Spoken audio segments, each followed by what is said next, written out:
Hello, cảm ơn tất cả các thính giả ở khắp nơi trong cái chương trình TNP ngày hôm nay. Chúng tôi có mặt ở đây để phỏng vấn một trong những nữ dân biểu đại diện cho district của chúng tôi, đó là bà Michelle Steele. Và xin phép quý vị, cuộc nói chuyện ngày hôm nay của chúng tôi sẽ nói bằng tiếng Anh. Sau cuộc nói chuyện này tôi sẽ chuyển dịch tất cả các câu chuyện của chúng tôi cho quý vị hiểu hơn. Do đó thì quý vị kiên nhẫn, đừng có đòi hỏi chúng tôi phải dịch liền, tại vì không có thời gian, bà Steele không có thời gian. Do đó tôi quyết định là phỏng vấn hoàn toàn bằng tiếng Anh, và sau đó là chúng ta sẽ có một cái cuộc dịch bằng tiếng Việt. Cảm ơn tất cả các khán giả rất nhiều. Hello, Michelle, this is TNP channel, so we on the audience of the TNP channel. Would you like to say hi, hello to our audience and your voter in your district? Hi all the viewers. I have the most Vietnamese people outside of Vietnam in my district, and I'm very honored to, represent you, and I'm just so grateful. So I know this time from the beginning of the year until now, you're so busy because the Republican they got the majority now in the Congress, so a lot of bill, a lot of job to do. But I know you've been assigned in the Human Rights Commission and the committee, especially in China, right? Can you tell us a little bit about that? So you know what? I've been doing a lot of work for our constituents. First bill was actually abolishing IRS, giving them defund 87,000 additional IRS agents. That was my first bill started. And then, standard deduction, higher standard deduction for middle income or low income families. That's what I said. And then since last 2.5 years that I've been on executive commission, that's for the actually CCP, the human rights violations, but we work a lot for Vietnamese Americans, because since that I am a co-chair for Vietnamese caucus, that we've been working on it, and we've been working very closely with Vietnamese community here in the United States, that how we're going to work together, that we're going to stop human rights violations in Vietnam. But right now you're in the subcommittee, especially for China and the U.S. Relationship, right? So they got something coming up on this week, and I believe that you got to know that yet, and you do something because this week, Apple, iTunes, and Spotify, they delete all the songs so-called "Glory to Hong Kong." The song from I believe in 2019, it become very popular on the protest there. So you are responsible because you are a member of that committee. So what you got to do? So I'm on two different committees. One is for the human rights violation side. One is on select committee on China, because we've been seeing CCP's aggression out there. And that just itself, that going after, they said, by 2027, CCP's government actually ordered their military service to take over Taiwan. That's very dangerous. And second thing is, Chinese, that Communist Party has been stealing a lot of intellectual properties. It cost our taxpayers over $600 billion. $600 billion? Yes. And then third, we always talk about human rights violations. They try to, put all these minority communities like Uyghur, Christians, and then Muslim communities, even and Buddha. They're putting those people without any reason and put in the jail. And then before you go to jail, and they are actually one step forward, that organ harvesting. So what they do is they are using most modernized computer system to check all these prisoners, innocent prisoners we're talking about, because they're minority community members, and they check, and they have healthy organs or not. This is very scary. I mean, this is supposed not to happen. But China itself, the CCP, we are not talking about Chinese Americans. We are not talking about Chinese people. We love them, and we want to save Chinese people from CCP. So Chinese Communist Party is very, very dangerous. And it's not just inside of China. They're not just doing only minority community members, but they are doing their own people too. So they're watching everybody and how these people are moving. There's just one comedian just got jailed because he made fun of Chinese Communist Party.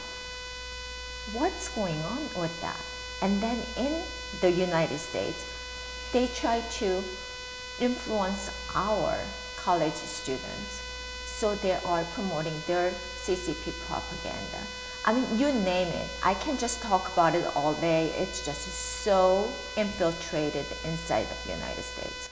So yesterday, I believe that Mike Gallagher, the chairman of the committee, he told that the 2027 is the ending of the Taiwan and China war, not the beginning. So what the data he based on that DNI, CAA, or what, and he said that, do you know, because you're in the committee.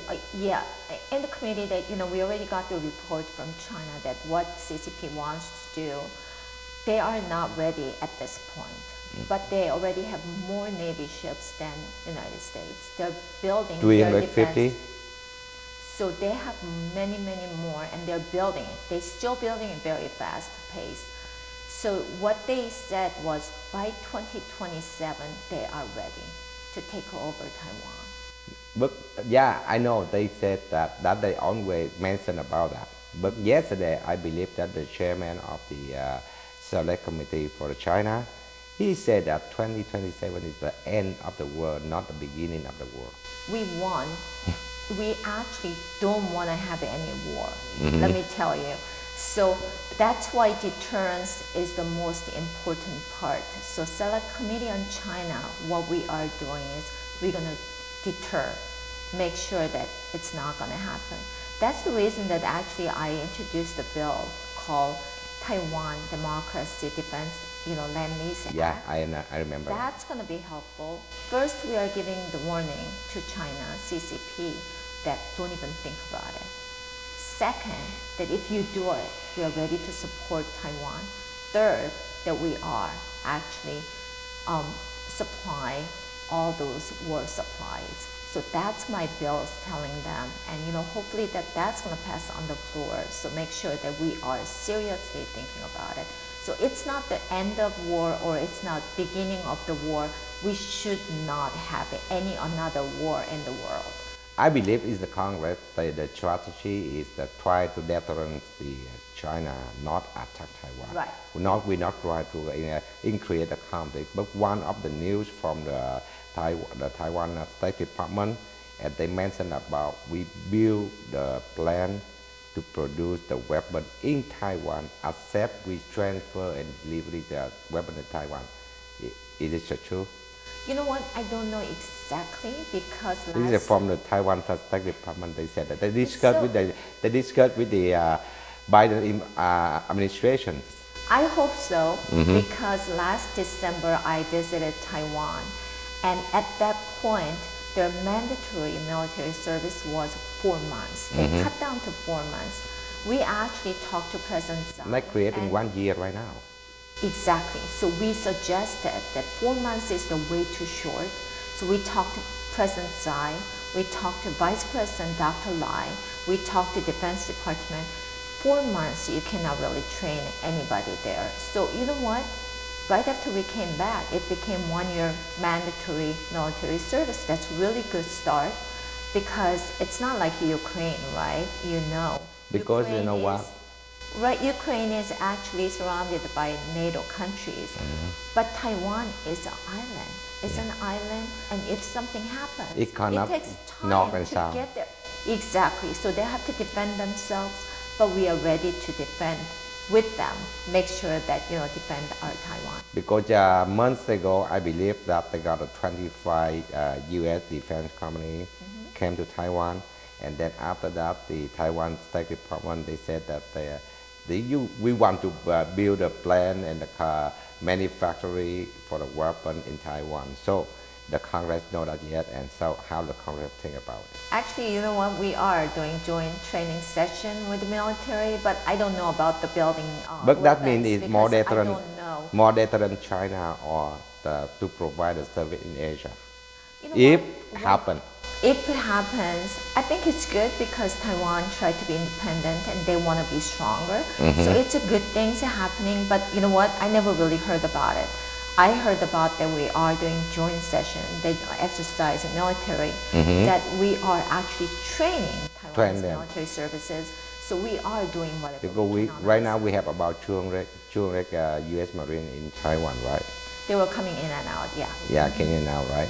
So now you don't know about the manufacturing weapon from U.S. That to one Taiwan. actually I heard from you first time. So you know what? No, maybe- I just maybe- heard the news from the Taiwan, the U.S. But last month ago, 25 U.S. defense company they visit Taiwan. I think last month on April or something they That's visit. good. Yeah, That's that's why I think when the Taiwan U.S. Taiwan State Department they send that MOFA. They mentioned that. But just one thing, let's make really clear because we don't want to have another war. So Biden say when they asked Biden say if China attack Taiwan and we going to intervene directly, and he said yes. So what do you think in the Congress? We go involved directly or just indirect to help Taiwan? Look We like have Ukraine. to directly help Taiwan, but only thing is right Send our now troops there? actually the Secretary of State that Blinken is in China and talking to Chinese people. Hopefully it's not apology tour. It's going to be like making That- very clear and leaving them that really clear message because right now that until now the Biden administration was so weak on that policy. Yeah, so we really that's have why. to look at that. You know what? Why you are very much you know what? When you are United States, you have to show how strong United States is and who are our allies. And you know what? So far, now I'm going to China. Let's see what kind of things were Today he's in China right now. exactly. And then he just said try to keep the communication, but they deny it. So what you keep it for? That's what I'm asking you. Exactly what's happening. Hopefully next couple of days we're gonna find out what kind of communications or what kind of conversation went on. They And deny it. I just want to make sure that you know what we are clearly looking at what CCP's been doing their own people or minority communities, and then why they want to expand their country after Taiwan. Then look at. We have South Korea right there, Japan right there, Philippines. Where are they gonna stop? And you know what? That's the beginning. So maybe that's the beginning of the war that, you know what, we should not have that war. You know what? Based on the data from DNI, from the CIA, from FBI, they all say that China right now is the biggest threat to US.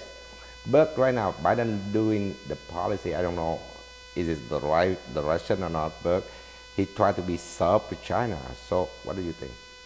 You know what? I think we should give them clear message. First, don't ever even think about attacking Taiwan. Second, stop stealing our intellectual properties and those personal data. You know, they are collecting all those. But we mentioned And for third, yeah. that stop human rights violations.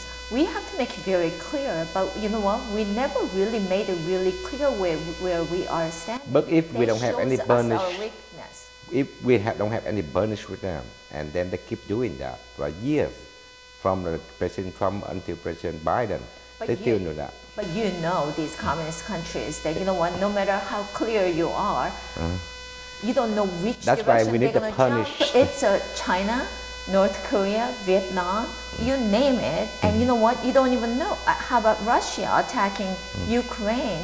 I mean, it's just almost obnoxious. But the that, you know, Congress, we have to punishment them. We have to put some touch policy, law, bill to give them the strong message. Well, you know, we've been already having sanctions, And we've been having communication with other allies that what they have to do against China.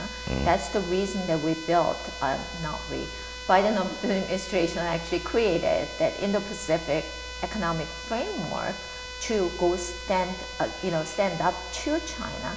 So we are doing something. It's not quite there yet. So you know what? When you build something, you have to really push strong, and that's going to stand right there and show them. For trade side, let's see that they're dumping. Let's see that what kind of things are bringing in. That we really have to stop it. So we found out, my office actually found out, how about lodging? That support data system. Fortunately, the United States is not using it, but our allies been using it. So all these ports to South Korea, Japan, Portugal, Spain, whatever ships going in and out, China has data that exactly what time, what they are bringing to our country or going out to our allies. And then second, they know exact time when our Navy ships are going into our allies. You know what? It's very dangerous. So we are giving them the message to our allies, stop using it, because China's been providing that lodging system for free to these countries. So that's why they were using it. Second, how about the ports? 80% of cranes been made in China.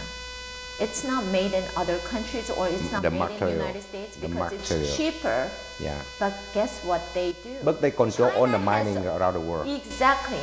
Chinese mainland has control over that, and they try to control that. We really have to stop that, and we try to stop it. That's what Congress is working on it. So we are working on not just sanction, but on the trade side, make sure that we really have to cut out those and cut out their system to collecting our data. So that's what we are doing. But you know what? We were talking about Biden administration a couple months ago. Yeah. We had this surveillance balloon. Why you wait for 3 days when foreign objects coming in, and then you shut down? Those 3 days they already collected all the data and they pumped into China data. They transfer directly to China. Exactly. So why we waiting? That's what I'm talking about. Biden administration has to come out much stronger stand. All right, thank you, because I know Mr. Congressman, you don't have much time for this for today, but at least we got some information from you from the Congress. I hope that you guys will keep touching with our policy and give them a strong message, and they not threaten our ally or our territory. Thank you, and will you say goodbye to our audience? Thank you so much. I just admire Vietnamese American community because you are a very patriotic community, and I know you are a great asset. And I join all the meetings and all the holidays. I have 5 Audais, and I always enjoy the being there in the temple, and we share the food, and I'm just so grateful to represent you. So thank you. Thank you. Và kính thưa quý vị, đó là câu chuyện của chúng tôi với bà Michelle Steel, và lát nữa thì tôi sẽ dịch toàn bộ câu chuyện này cho quý vị nghe những lời của bà nói. Cảm ơn tất cả khán giả, chúng ta gặp lại sau. Bye bye. Quý vị, đó là cái câu chuyện mà tôi đã trò chuyện với bà Michelle Steel vào chiều ngày hôm nay. Thứ nhất là để cho quý vị biết rõ, bà Michelle Steel, bà là dân biểu của Hạ viện Liên bang, và bà đại diện cho cái địa hạt 45, tức là ở xung quanh quận Cam của chúng tôi, và nó là địa hạt của bà. Ngay cái nhà của tôi cũng là địa hạt của bà, và bà là dân biểu. Đây là nhiệm kỳ thứ 2. Bà đắc cử là vào cái nhiệm kỳ đầu tiên trước đây rồi, và bây giờ là nhiệm kỳ thứ 2. Và hiện nay thì bà hoạt động trong 2 cái ủy ban, một cái là ủy ban và một cái là tiểu ủy ban, tại vì nó gọi là subcommittee. Thì thứ nhất là bà chính thức nằm trong cái ủy ban đặc trách về nhân quyền, và là một cái ủy ban đặc trách về phía của Trung Quốc. Và thứ hai là cái tiểu ủy ban là đặc trách về vấn đề đối phó với lại Trung Quốc, tức là Đảng Cộng sản Trung Quốc.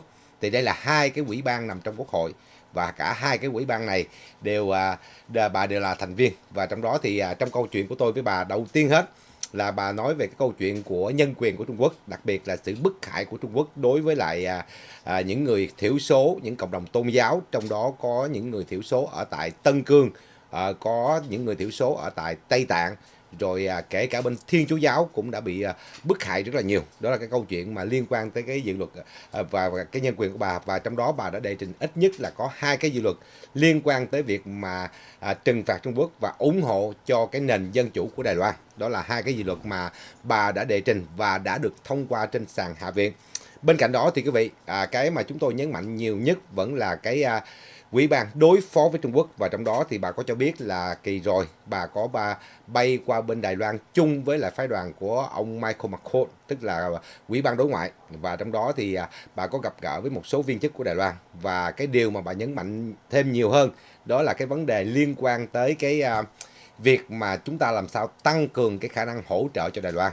Và trong câu chuyện thì tôi có nhắc tới cái việc thứ nhất là ông Gallagher, tức là chủ tịch của tiểu ủy ban đặc trách về đối phó với Trung Quốc, tức là cái người mà bà cũng là thành viên trong đó. Thì tôi có nhắc là ông Gallagher có nói rằng là năm 2027 là năm chấm dứt của chiến tranh Đài Loan và Trung Quốc, chứ không phải là năm khởi đầu.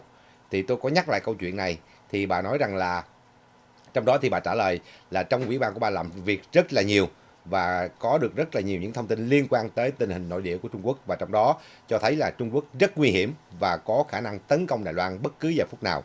Do đó thì bà nói rằng là nó là 2027 thì nó không phải là chấm dứt cuộc chiến hay là nó là bước khởi đầu của cuộc chiến.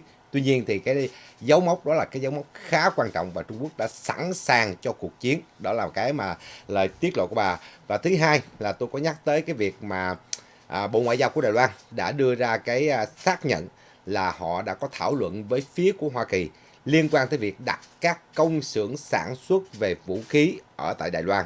Thì bà nói rằng là cái tin này thì bà chưa có biết và bà biết từ tôi. Tôi có nói với bà là cái này là do phía Bộ Ngoại giao của Đài Loan đưa ra, và cái câu chuyện đưa ra này nó là tiếp diễn sau khi mà có 25 phái đoàn đại diện của 25 công ty quốc phòng của Hoa Kỳ đã có mặt ở Đài Loan vào tháng 4 thì phải. Tôi có nhắc với bà. Thì bà nói rằng là điều quan trọng nhất là Trung Quốc bây giờ là mối đe dọa nguy hiểm, và điều mà chúng ta cần làm là phải gia tăng cái mức kiềm chế đối với lại Cộng sản Trung Quốc. Và tôi có hỏi bà thêm về cái vấn đề khi mà đặt cái hệ thống mà gọi là căn cứ mà những cái công xưởng mà sản xuất vũ khí là mục đích là răn đe đối với Trung Quốc, hay là mục đích là sẽ cung cấp dịch vụ về quốc phòng cho một số những quốc gia tại Á Châu, thì bà nói rằng hy vọng nó sẽ diễn ra và nó sẽ diễn ra, và nếu nó diễn ra thì bà nghĩ rằng là đó là một cái điều tốt để răn đe. Tuy nhiên thì bà vẫn nhấn mạnh là chúng ta phải ủng hộ toàn diện cho Đài Loan, bởi vì bây giờ Đài Loan nằm trong cái vị trí rất quan trọng, gạch nối giữa phía đông, phía bắc và phía nam của Á Châu Thái Bình Dương. Do đó bà cho thấy cái địa điểm của Đài Loan rất quan trọng. Câu chuyện này thì quý vị, đó là những câu chuyện mà tôi đã thảo luận với bà. Bên cạnh đó thì bà cũng nói rằng là chúng ta phải tìm cách và chúng ta đã lên tiếng rất nhiều lần và gửi thông điệp cho họ rất nhiều lần về việc chấm dứt tình trạng hoạt động gián điệp, chấm dứt tình trạng gọi là đánh cắp các sản phẩm trí tuệ của Hoa Kỳ, mà bà nói rằng là chúng ta đã bị thiệt hại trị giá là 600 tỷ Mỹ Kim. 600 tỷ Mỹ Kim chúng ta đã thiệt hại vì những cái trò đánh cắp bí mật thương mại, đánh cắp các cái sản phẩm trí tuệ của chúng ta. Thì đó là cái câu chuyện mà bà chia sẻ ra. Bên cạnh đó thì tôi có đề cập tới một số những vấn đề khác, đặc biệt là tôi có đề cập tới cái công ty Apple và công ty iTunes, và kể cả Spotify đã xóa đi cái bản nhạc Glory to Hong Kong theo yêu cầu của Cộng sản Trung Quốc. Thì tôi có nhắc bà chuyện này, tuy nhiên có vẻ như bà chưa nắm rõ cho nên bà cũng không muốn nhắc tới chuyện này. Có lẽ bà chưa nắm rõ thông tin đó. Và bên cạnh cái việc mà câu chuyện của Đài Loan thì bà cũng nhấn mạnh tới cái việc mà rất là cảm ơn cái khối cử tri gốc Việt, bởi vì những người cử tri gốc Việt lúc nào cũng là song hành với bà. Và đáng lý ra chúng tôi có cuộc nói chuyện dài hơn, nhưng mà bởi vì cái cô phụ tá của bà cho biết là chúng tôi chỉ có khoảng 20 phút mà thôi. 20 phút mà thôi, đáng lý là chúng tôi có được khoảng 30 phút nhưng cuối cùng chỉ còn có 20 phút mà thôi. Do đó thì tôi chỉ đành phải tạm thời là tập trung vào câu chuyện của cái ủy ban mà bà phục vụ, đó là tiểu ủy ban đặc trách về đối phó với Trung Quốc, là cái câu chuyện chính. Tuy nhiên thì tôi có hẹn với bà là trong cái kỳ tới khi bà về lại Orange County lâu hơn thì chúng tôi sẽ dành ra khoảng 1 tiếng, 2 tiếng đồng hồ để thảo luận tất cả những vấn đề liên quan. Trong câu chuyện của tôi với bà thì bà cũng nhắc và tôi có đồng quan điểm với bà, và tôi cũng đã nói rồi là tại sao Anthony Blinken lại phải bay qua Trung Quốc làm gì. nó không mang lại một cái giá trị nào hết. Và câu hỏi của bà đặt ra cũng giống như câu hỏi của tôi đặt ra, là tại sao phải stop, tức là phải tiếp tục tìm cách đối thoại với Trung Quốc trong khi họ không muốn đối thoại với mình. Thì cần chi phải, thì bà cũng nói là đây cũng là câu hỏi mà bà đặt cho chính quyền của Joe Biden, là tại sao phải đi, trong khi cái tư thế chúng ta phải mạnh mẽ, là chúng ta phải có một cái tư thế mạnh mẽ hơn, còn bây giờ cái tư thế này gần như là đi năn nỉ. Thì quý vị, đó là những cái câu chuyện mà tôi với bà đã thảo luận trong vòng có 18 phút thôi. Chưa tới 20 phút nữa, 18 phút thôi. Tại vì sau đó bà phải có một cái hẹn khác bà chạy. Tại vì lần này lịch bà về Orange County thì rất là tight, tức là rất là chặt chẽ. Quý vị biết ngày hôm qua thì bà cũng đã xuất hiện trong cái cuộc họp báo của ông Kevin McCarthy, là chủ tịch của Hạ viện, cùng với một số dân biểu khác. Và ngày hôm nay thì tôi tranh thủ là hôm qua tôi có hẹn trước, do đó ngày hôm nay bà dành ra được khoảng 20 phút. Tuy nhiên thì lần tới chúng ta sẽ thảo luận nhiều hơn. Thứ nhất là cái công việc đối phó với Trung Quốc. Và trong cái câu chuyện này thì tôi có dành ra 10 phút. Tại vì tôi có nói với phụ tá của bà là tôi xin bà, đáng lý tôi xin bà 40 phút, nhưng mà cuối cùng chỉ được có 30 phút thôi. Là 10 phút đó là tôi đã đưa cho bà xem một cái bức tranh khác về tình hình của Việt Nam. Tôi giải thích về cái hệ thống bộ ngoại giao của Hoa Kỳ bắt đầu từ năm 1995, từ thời của ông Pete Peterson. Khi mà ổng là trở thành đại sứ đầu tiên của Hoa Kỳ tại Việt Nam, ổng đã tạo ra một cái hệ thống quy tắc làm việc ở bên đó. Và những đời đại sứ sau họ không thay đổi cái quy tắc đó, cho nên nó dần dần nó trở nên thỏa hiệp với lại lực lượng công an cộng sản Việt Nam. Thì và bên cạnh đó tôi có nhắc nhở bà về hai vấn đề. Thứ nhất là cái vấn đề Việt Nam trở thành một quốc gia gọi là transnation. Transnation là một cái thuật ngữ, dịch thì chúng tôi không dịch được, nhưng mà đại khái là ý của tôi nói là cái chữ transnation này có nghĩa là đồ đã sản xuất thành phẩm ở Trung Quốc đưa qua Việt Nam, đóng cái mác label Made in Việt Nam và xuất cảng qua Hoa Kỳ.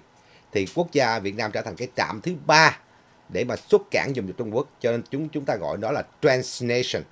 Thì bà nói, cái chữ này bà biết rồi.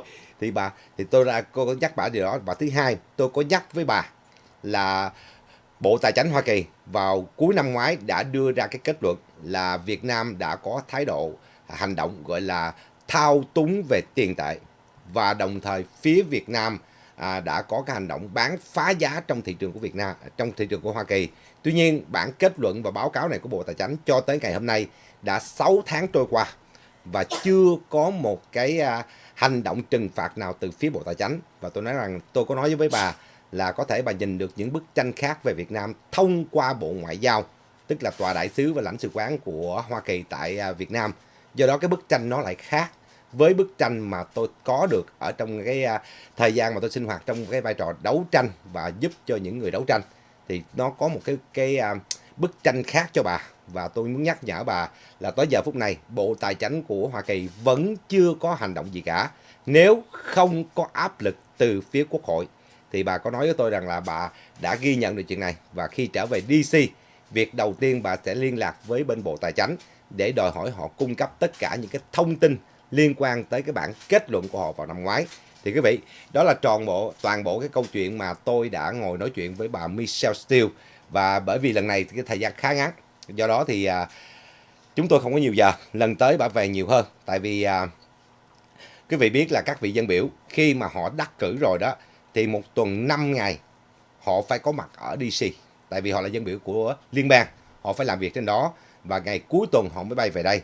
Có đôi lúc nhiều khi công việc của Hạ viện, nhất là tuần tới, bà có nhắc với tôi là tuần tới có rất nhiều những cái dự luật được đệ trình, phải duyệt xét, bao gồm cả vấn đề đối nội lẫn đối ngoại.